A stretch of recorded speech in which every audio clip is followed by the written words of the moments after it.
मुंबई महानगर पालिका एक बार फिर चर्चा में है। बीएमसी मुख्यालय में सभी राजनीतिक पार्टियों के कार्यालय सील कर दिए गए हैं। यह कार्रवाई बीएमसी के आयुक्त इकबाल सिंह चहल के आदेश से की गई है। 28 दिसंबर को शिवसेना के ठाकरे और शिंदे गुट के कार्यकर्ताओं ने असली शिवसेना होने का दावा किया। इसको लेकर दोनों गुटों में तीखी बहस हुई। ठाकरे गुट का कहना है कि वो सालों से पार्टी कार्यालय इस्तेमाल कर रहे हैं। वहीं शिंदे समूह ने दावा किया कि उनका गुट ही बाला साहेब ठाकरे की असली शिवसेना है। ऐसे में सवाल उठता है कि आखिर राजनीतिक दलों की बीएमसी मुख्यालय में ऑफिस बनाने में क्यों दिलचस्पी है, कौन कौन की पार्टियों के वहां दफ्तर है और बीएमसी राजनीतिक दलों को किस आधार पर कार्यालय आवंटित करता है।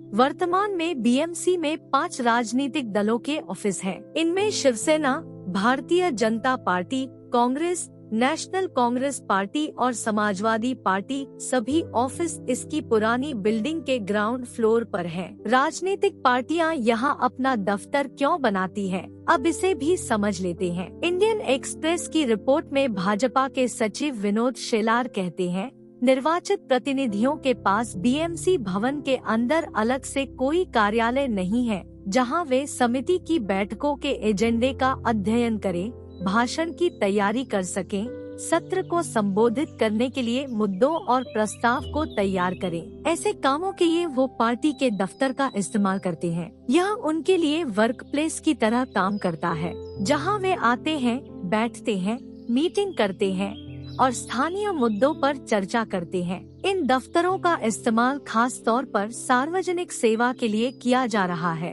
पार्षद आम नागरिकों और प्रशासन के बीच एक सेतु का काम करते हैं, इसलिए लोग अलग अलग मुद्दों को लेकर इनके पास यहाँ पहुँचते हैं।